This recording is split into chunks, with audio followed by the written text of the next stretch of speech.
ধৈর্য তো অনেক ধরলাম, কি লাভটা হয়েছে? ধৈর্য তো অনেক ধরলাম, কি আমার উপকার হয়েছে?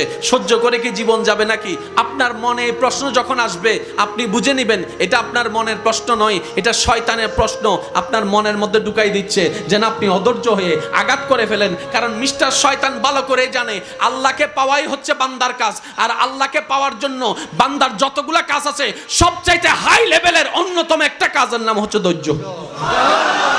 তো ধৈর্য দিলে তো আরো আপনাকে কাছে টেনে নিবে, ইতে তো ফেটরার। সেজন্য ও চায় না কেউ ধৈর্য ধরুক, সেজন্য বলে যে বহুত ধৈর্যস্ত আর কি ধরিবি। শয়তানের বলাটাকে আমরা মনে করি আমাদের মনের বলা, এটা আসলে বুঝতে হবে কোনটা আমাদের মনের বলা, কোনটা শয়তানের বলা। এবার আপনি শয়তানের কথাটা শুনে ছোট ভাইরে দইলা কলার সাই দইলা মাইরা দিয়েছেন, নাক একটা ফাটাই দিয়েছেন। কার কথা শুনে? জোরে বলতে হবে, কার কথা শুনে? তাহলে দোষীকে শয়তান, দোষীকে। এবার যখন আপনার হাটাজারির পুলিশ আসলো, পুলিশ এসে যখন আপনাকে গ্রেফতার করতে চাচ্ছে, আপনি বলবেন যে স্যার আমার কোনো দোষ নাই, উইতের দোষ। কার? শয়তানে হবু দাঁড়িয়ে কি জিরে, আমি কি বুঝাতে পারছি? ঠিক একই ক্যারেক্টারটা শয়তান হাসরের ময়দানেও করবে। আমরা যখন বলবো আল্লাহ নামাজ শয়তানে পড়তে দেয় নাই, শয়তান ডাইরেক্ট উল্টে যাবে। আমি কি বুঝাতে পারছি আমার যুবক ভাইদেরকে কথা? ও একটা দোষও নিবে না, ও বলবে যে আল্লাহ ও আমার কথা শুনবে কেন? তুমি না খাওয়া, ও তো তোমার কথা শোনা দরকার ছিল, আমি তো ওরে খাওয়াই না, ও আমার কথা শুনলো কেন? ডাইরেক্ট পোল্টি মারবে। তো যে পোল্টি মারবে তার দলে যাওয়ার কোনো দরকার। সেজন্য মনে রাখবেন, যেখানেই আপনার বিপদ আসবে মনে রাখবেন ধৈর্য ধরার নিয়ামত আল্লাহ আপনাকে দিচ্ছে। কেন? আল্লাহ আপনাকে গুনাহ মাফ করাতে চাচ্ছে, আল্লাহ আপনাকে জান্নাত দিতে চাচ্ছে, আল্লাহ আপনাকে কাছে টানতে চাচ্ছে। মনে রাখবেন, যাকে রব ভালোবাসে বেশি তাকে কষ্ট দেয় বেশি, যাকে রব ভালোবাসতে চাই বেশি মুসিবতে ফেলে বেশি। আল্লাহ তুমি ভালোবাসলে কষ্ট দাও কেন? তুমি ভালোবাসলে মুসিবত দাও কেন? তুমি ভালোবাসলে ক্ষুধার যন্ত্রণাটা কেন হবে? তুমি ভালোবাসলে আল্লাহ তৃষ্ণার যন্ত্রণা কেন হবে? তুমি না রাজ্জাক, তুমি তো সবকিছু রিজিক দাতা, তাহলে তোমাকে ভালোবেসে তুমি আমাকে ভালোবাসলে কেন আমার ক্ষুধার যন্ত্রণা, কেন আমার তৃষ্ণার যন্ত্রণা? রব্বে কারীম বলে আমি চাই না সাময়িক এই 2 দিনের খাবার খেয়ে আমার ভালোবাসার বান্দাটা বেঁচে থাকুক, আমি চাই তো তোরে জান্নাতের ফল খাওয়াতে। এবার বলেন ধৈর্য কখন ধরে? বিপদ যখন আসে। ধৈর্য কখন ধরে? বিপদ কখন আসে? কষ্ট যখন আসে। কষ্টের পরেই বিপদ, বিপদের পরেই ধৈর্য। এবার আমি বলবো আপনারা শুধু আছে না নাই, আপনারা যেটা মন চাই সেটাই বলবেন। এজিদ বাহিনীর কাছে ফানির কষ্ট আছে। ওয়ানাকসিম মিনাল আমওয়ালি ওয়াল আনফুসি ওয়াস সামারাত ওয়াবাশশিরিস সাবিরিন ওয়াবাশশিরিস সাবিরিন ওয়াবাশশিরিস সাবিরিন আল্লাযিনা ইযা আসাবাতুহুম মুসিবা ক্বালু ইন্না লিল্লাহি ওয়া ইন্না ইলাইহি রাজিউন। আমি রব কার সাথে আছি জানো? যারা ধৈর্য ধরে। ধৈর্য কারা ধরে জানো? যারা কষ্ট পায়। আল্লাহ কিসের কষ্ট? বলে যে পানির কষ্ট, খাবারের কষ্ট, ভয়ের কষ্ট, সম্পদ নষ্টের কষ্ট, জান নষ্টের কষ্ট। এই কষ্ট পাওয়ার পরও আল্লাহ আমি কিভাবে বুঝবো তুমি কার সাথে আছো? বলে যে যাদের ভিতরে দেখবা হাজার কষ্ট আসার পরে আমি আল্লাহর প্রতি কোনো আপত্তি জানাই নাই, আফসোস জানাই নাই, বিরক্তি দেখাই নাই, কষ্ট দেখাই নাই, প্রতিবারেই বলেছে আলহামদুলিল্লাহ, আল্লাহ তুমি যা করে খুশি, আমরা সেটা পেয়ে খুশি। বলেন না সুবহানাল্লাহ। রব চায় বান্দা কিছু একটা কর, অল্প করে হইলেও কর, আমার জন্য কর। বুঝে বুঝে বলেন না সুবহানাল্লাহ। বান্দা কিছু একটা কর, অল্প করে হলেও কর, আমাকে খুশি করার জন্য কর। ওই করাটা এমন ভাবে কর যে করাটা দেখে আমি মালিক খুশি হয়ে তোর সারা জীবনের গুনাহকে মাফ করে দিতে পারি। আর আমি যদি মাফ করে দিই তোকে জাহান্নামে নেওয়ার ক্ষমতার কারণে জান্নাত তোর হয়ে যাবে। ওয়াকিয়া সবারই জানা, মুসা নবীর একজন পাপী উম্মত মরণের আগে শুধু কুকুরকে পানি খাওয়াইছে। তো মুসা নবীর উম্মতের জন্য যদি রব এত দয়াবান হয়, আমরা তো আল্লাহর হাবিবুল্লাহ নবীর উম্মত, আমাদের জন্য আল্লাহর দয়া আরো বেশি। কথা বলেন ঠিক কিনা? সেজন্য আজকে থেকে দোষ দিব আমরা সবসময় নিজের। ব্যর্থ হয়েছি আমার দোষ। জোরে বলেন না রে ভাই, ব্যর্থ হয়েছি আমার দোষ। লাভ চান না লস চান? একটা আওয়াজ দেন, লাভ চান না লস চান?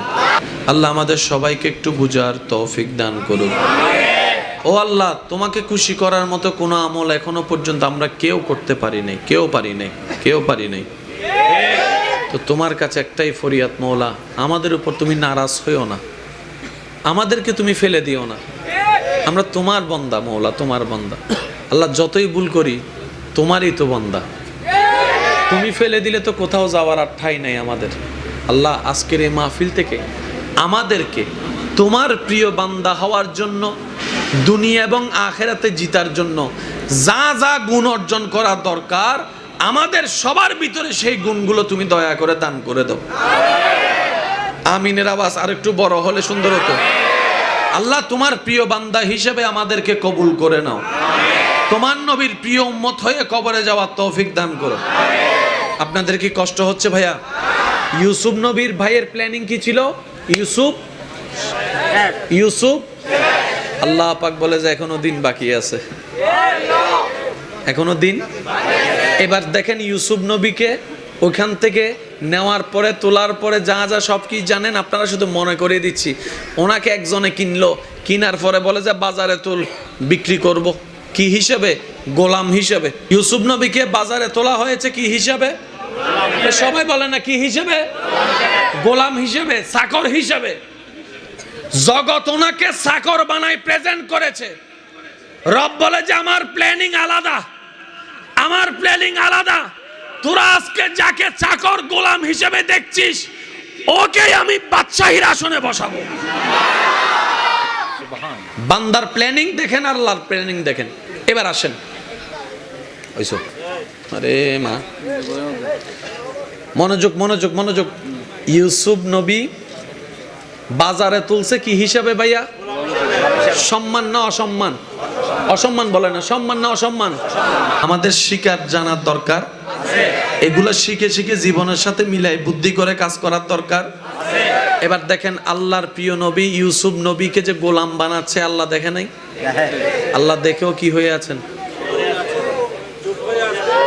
আল্লাহ চুপ হয়ে থাকা মানে আল্লাহ আপনার সাথে নাই নয়, আছে। আপনার দুশমনকে একটু সময় দিচ্ছে যে ফিরে আসার জন্য। ফেরাউন যখন বলছে আমি আল্লাহ, আল্লাহ শুনছে, সাথে সাথে গার মটকায় দিতে পারতো। আল্লাহ বলে যে না, আজকে যদি তাকে সাথে সাথে সাদা দিই, সে হাসরের ময়দানে আমারে বলবে আল্লাহ আমি তো ভুল করছিলাম, তুমি তো আমাকে ফিরে আসার জন্য সময় দাও নাই, টাইম দাও নাই। এই কথা যেন বলতে না পারে, আমি তার বছরের পর বছর টাইম দিয়েছি ফিরে আসার জন্য। সেই ফেরাউন যদি মরণের একদিন আগেও বলতো আল্লাহ যা করছি ভুল করছি, আমি রহমান তারে মাফ করে দিতে রাজি আছি। কিন্তু সে তো আসে নাই, গাদ্দারি করছে। ভাই আমার কথা কি বুঝতেছেন আপনারা? এবার আসেন, ইউসুফ নবীকে জগতে কি বানাইছে? সম্মান দিল না অসম্মান? আল্লাহ পাক বলে যে এখনো আমারটা বাকি আছে। এবার দেখেন হেকমত কিভাবে ঘুরতেছে। ওই বাজারে যতগুলা গোলাম, মানে তো বুঝতে পারছেন, মানে তৎকালীন সময়ে মানুষ কেনা বেচা হতো মানে টাকার বিনিময়ে। এটা বলতো তো অসুন্দর, যেটা আমাদের নবী এসে একদম বন্ধ করে দিয়েছেন। সুবহানাল্লাহ। তো যখন ইউসুফ নবীকে বাজারে তুলছে, এখানে তো আরো অনেক মানুষ, অনেক গোলাম তুলছে, তাই না? ইউসুফ নবীর সৌন্দর্যটা এমন ছিল, চেহারার সৌন্দর্য, চোখের সৌন্দর্য এমন ছিল, হাজারটা গাঁদা ফুলের বাগানের ভিতরে একটা গোলাপ যেরকম, হাজার হাজার গোলামের ভিতরে ইউসুফ নবীর চেহারাটাও সেরকম। এবার যেই দেখতে আসে ওনার চেহারা দেখে, যে বিক্রি করতে আসছে ওনারে বলে চেহারা দেখে তো গোলাম মনে হচ্ছে না, মনে হয় যেন বাদশার ফুট, বাদশাহ। এটা তো গোলামের কিছুই লাগে না, ওকে দেখতে গোলামের তো কিছু লাগেই না, দেখতে তো বাদশাহ মনে হচ্ছে। যখন যে জিনিসটা ইউনিক হয় এটার দাম একটু জোরে বলে না, দাম একটু, আর দাম যদি বেশি হয় সবার পক্ষে কিনা সম্ভব, কিনতে হবে টাকাওয়ালা। তো তৎকালীন টাকাওয়ালাকে, রাজা বাদশার সাথে যারা থাকে ওরা। এবার দেখেন আল্লাহর হেকমতটা দেখেন, সবাই এসে এসে দেখে দেখে আফসোস করে করে চলে যাচ্ছে, টাকা তো নাই, টাকা তো নাই, টাকা তো নাই। সবগুলান 500 টাকা, এটার দাম 5000 টাকা, আমার পক্ষে কিনা সম্ভব না, টাকায় টাকা ছাড়া। এখন বাদশার একজন প্রতিনিধি, বাদশার কাছের মানুষ যখন আসছে, আসার পরে দেখেছে মা চেহারা তো মাশাআল্লাহ, কেউ তো কিনতে পারবে না, তা আমি তো বাদশার মানুষ, আমি কিনতে না পারলে তো প্রেস্টিজ স্পন্সর, ল আমারে দে। কিনছে কে? বাদশার কাছের মানুষ। কিনছে কে? যার সবসময় বাদশার কাছে আসা যাওয়া। বুঝান না একটু? এমন একজন কিনছে যে বাদশার দরবারে সবসময় আসা যাওয়া করে, স্পেশাল মানুষ। এখন ও যদি ইউসুফ নবীকে কিনে, এখন অটোমেটিক ইউসুফ নবী ডাইরেক্ট ঢুকে গেছে গোলামের রাজ্য থেকে বাদশার ঘরে। সবাই যেখানে ওনাকে দোকানে বন্দি করার চিন্তা করছে গোলাম হিসেবে, ভাইদের প্ল্যানিং ছিল হয়তো এটাই। আল্লাহ পাক বলে যে আমার মনসা আলাদা, তোরা যাকে গোলাম বানালি আমি তাকে বাদশা বানাবো, যাকে তোরা বাজারে রাখতে চেয়েছিস আমি আল্লাহ কুদরতি ব্যবস্থাপনা এখন ডাইরেক্ট রাজমহলে ঢুকাই দিছি। হিকমতকার আল্লাহ। ওইটা আপনার জীবনে আসা পর্যন্ত আপনাকে অপেক্ষা করার নামেই ধৈর্য। আবার বলছি, প্রত্যেকটা মানুষের জীবনে আল্লাহর একটা স্পেশাল দয়া থাকে।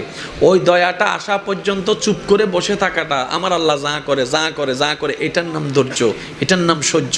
আর যে ধৈর্য ধরে, ইন্নাল্লাহা মা'আস সাবিরিন, রব তার সাথে থাকে।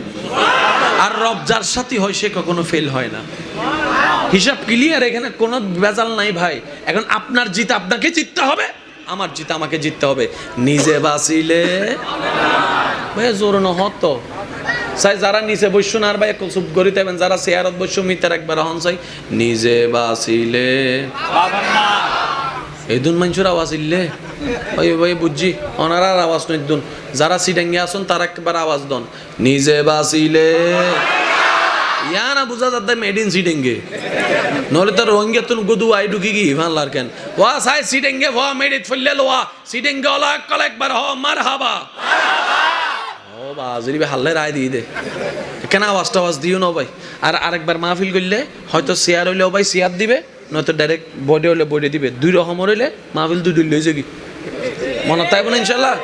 এত মানে দুই লেভেলে রয়েছে কি আমরা বুঝছেন ফল কি হয় ইনশাল্লাহ। আমরা তো খেয়াল লাগবেন ইনশাল্লাহ। ডর করে একবার হন না মারহাবা। এখন ইউসুফ নবী চলে গেছে কোথায়? যেখানে যেতে ঢুকতে পারে সবাই, যেখানে গিয়ে বাহিরে দাঁড়ায়, আল্লাহ ইউসুফ নবীরে ঢুকে দিছে ঘরের ভিতরে। ভাই একটু জোরে বলেন না সুবহানাল্লাহ।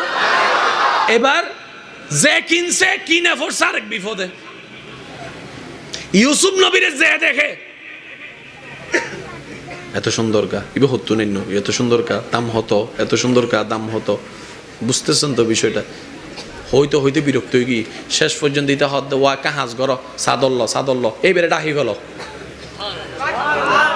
ভাইয়া সাদর দিহারে ডাকি দে কিনলেইবে কি দেয় বেশি কি দেয়।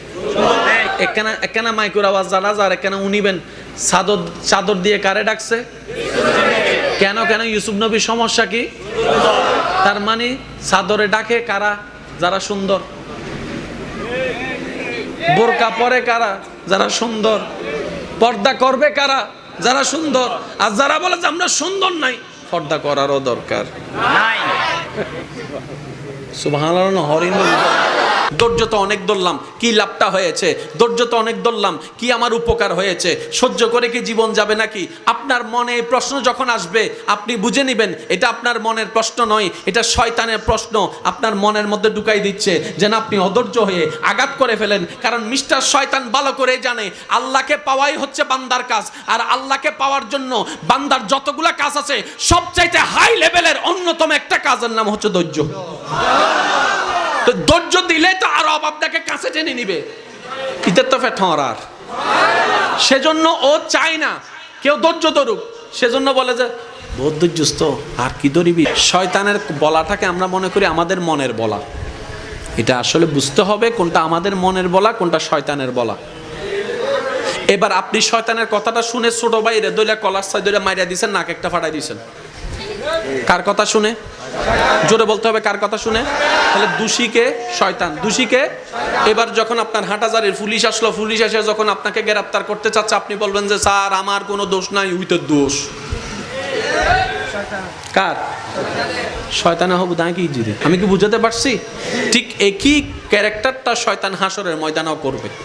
আমরা যখন বলবো আল্লাহ নামাজ শয়তানে পড়তে দেয় নাই, শয়তান ডাইরেক্ট উল্টে যাবে। আমি কি বুঝাতে পারছি আমার যুবক ভাইদেরকে কথা? ও একটা দোষও নিবে না। ও বলবে যে আল্লাহ ও আমার কথা শুনবে কেন? তুমি না খাওয়া, ও তো তোমার কথা শোনা দরকার ছিল, আমি তো ওরে খাওয়াই না, ও আমার কথা শুনলো কেন? ডাইরেক্ট পোল্টি মারবে। তো যে পোল্টি মারবে তার দলে যাওয়ার কোনো দরকার। সেজন্য মনে রাখবেন যেখানেই আপনার বিপদ আসবে মনে রাখবেন ধৈর্য ধরার নিয়ামত আল্লাহ আপনাকে দিচ্ছে। কেন?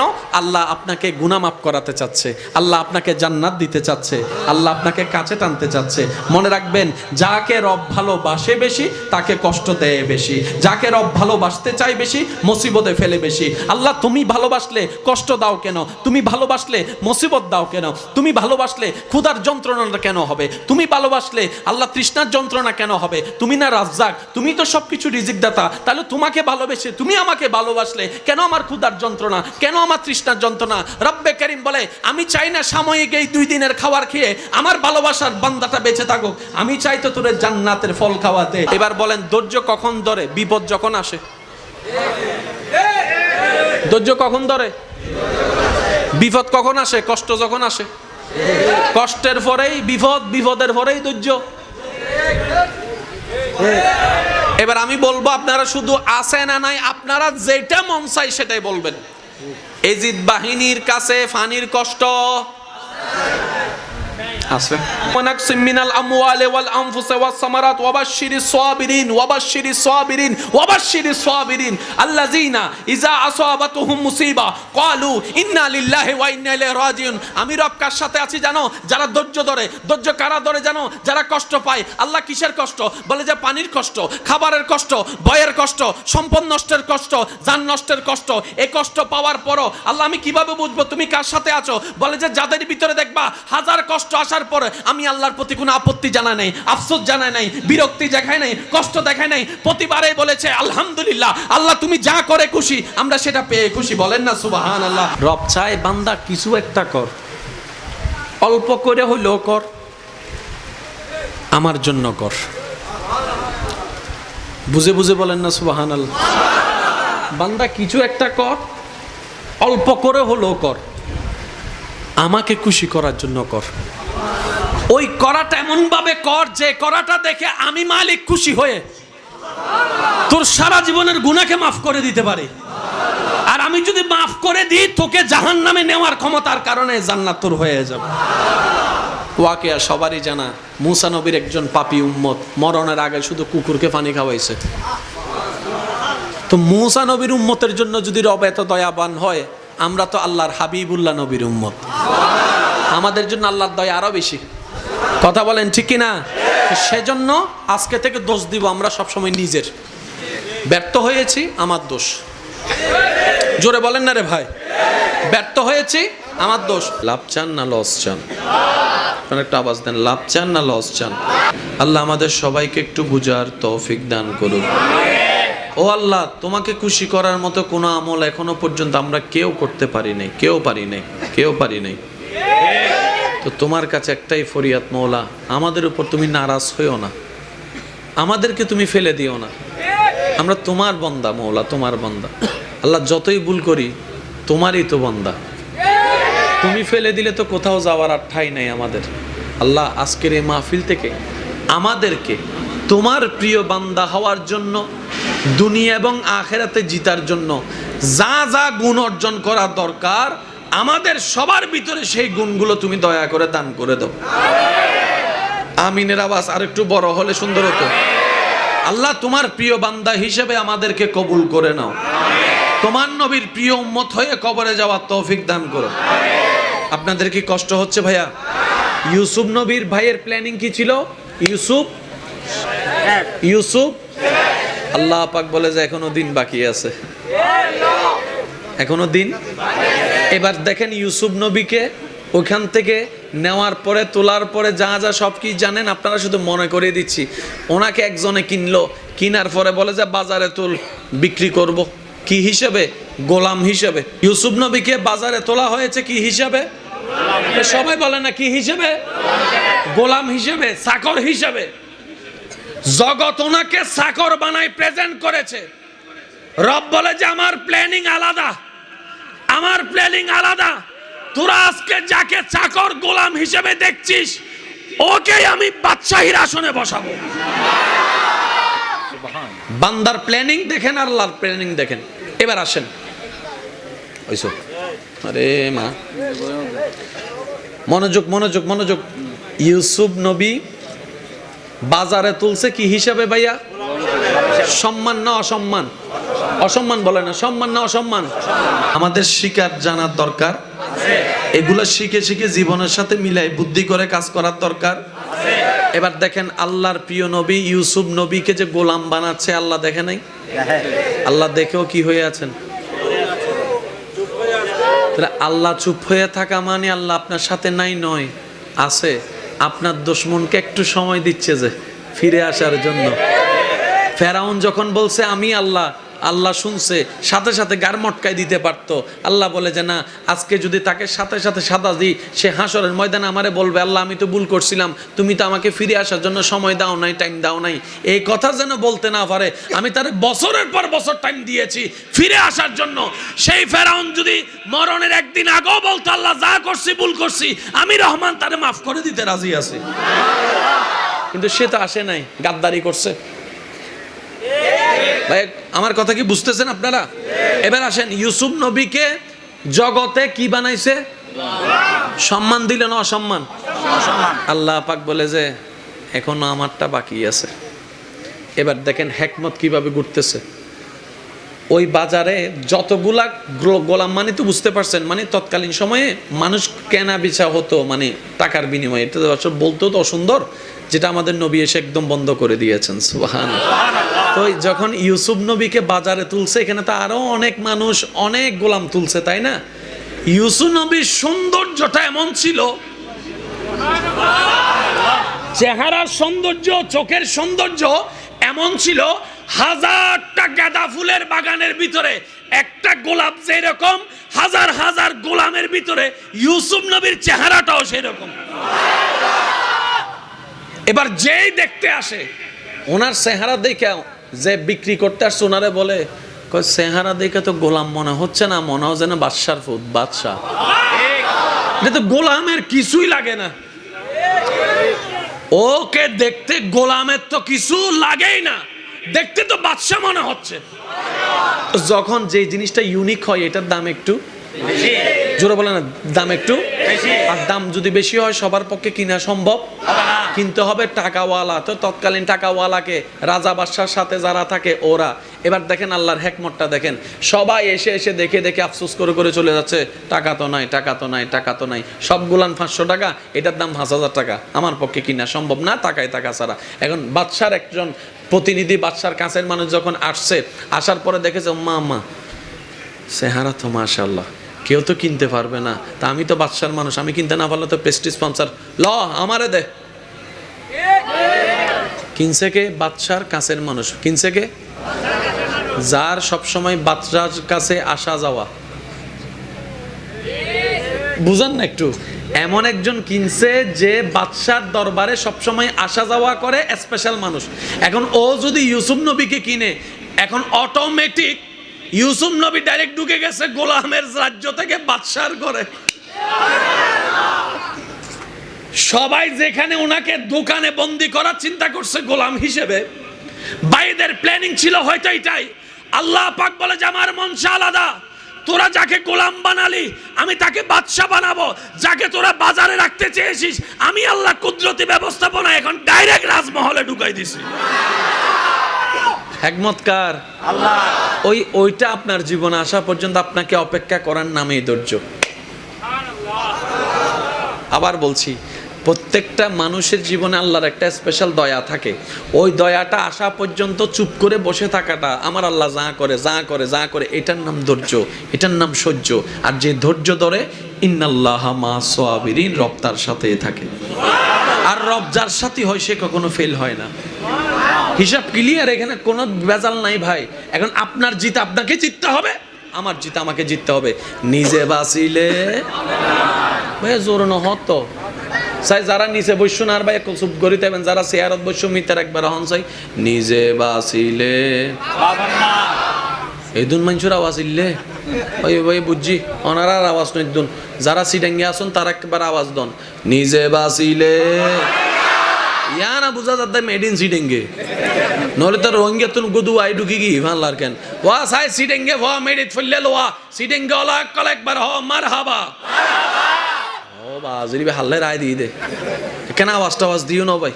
আর আরেকবার মাহফিল করলে হয়তো শেয়ার হইলেও ভাই শেয়ার দিবে, নয়তো ডাইরেক্ট বডি হলে বডি দিবে, দুই রকম হইলে মাহফিল দুই লই যাবি মনে তাই বলে ইনশাল্লাহ, এত মানে দুই লেভেলে রয়ে যাবি বুঝুন ফল কি হয় ইনশাল্লাহ, ওনারা তো খেয়াল লাগবেন ইনশাল্লাহ, ডর করে একবার হন নাম্বার হাবা। এখন ইউসুফ নবী চলে গেছে কোথায়? যেখানে যেতে ঢুকতে পারে সবাই, যেখানে গিয়ে বাহিরে দাঁড়ায়, আল্লাহ ইউসুফ নবীর ঢুকে দিছে ঘরের ভিতরে। ভাই একটু জোরে বলেন না সুবহানাল্লাহ। এবার যে কিনছে কিনে পড়ছে আরেক বিপদে। ইউসুফ নবীরে যে দেখে এত সুন্দর কা ইবে হতো নিন্ন, এত সুন্দর কা দাম হতো, এত সুন্দর কা দাম হতো, বুঝতেছেন তো বিষয়টা? হইতে হইতে বিরক্ত হয়ে গিয়ে শেষ পর্যন্ত দিতে হদ ওয়া কাহাজ গর সাদল্ল এইবারে ডাহি গেল। ভাইয়া সাদর দিহারে ডাকি দেয়, কিনলেইবে কি দেয়, বেশি কি দেয়, একখানা মাইকুর আওয়াজ জানা যার একখানা উনিবেন চাদর দিয়ে কারে ডাকছে কেন? ইউসুফ নবীর সমস্যা কি? তার মানে চাদরে ডাকে কারা? যারা সুন্দর। বোরকা পরে কারা? যারা সুন্দর। পর্দা করবে কারা? যারা সুন্দর। আর যারা বলে যে আমরা সুন্দর নাই, পর্দা করারও দরকার নাই। সুবহানাল্লাহ। হরিণ